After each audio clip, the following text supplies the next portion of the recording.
ऐसा लिख जाए कि कलम रोने पर मजबूर हो जाए। लिखूं तो कुछ ऐसा लिख जाए कि कलम रोने पर मजबूर हो जाए। और प्यार करो तो ऐसा करो कि दिल देने पर मजबूर हो जाए।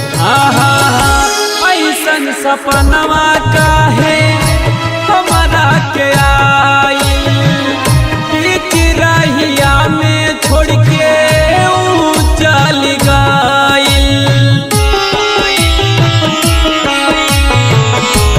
ऐसन सपनवा काहे हमारा के आइल, बीच रहिया में छोड़ के ऊ चल गइल।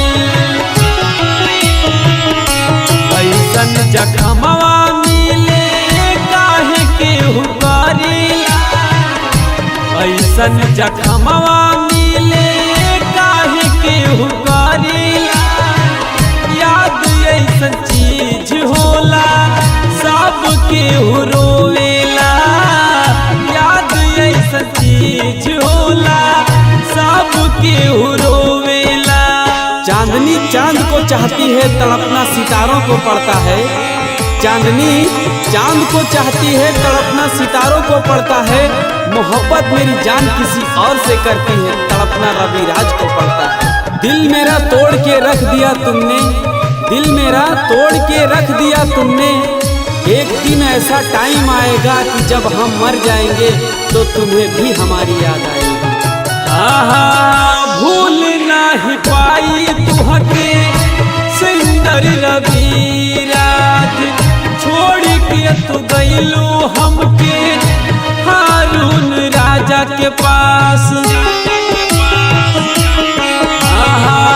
भूल नहीं पाई तुहके सुंदर रवि राज, छोड़ के तू गइलू हमके हारून राजा के पास।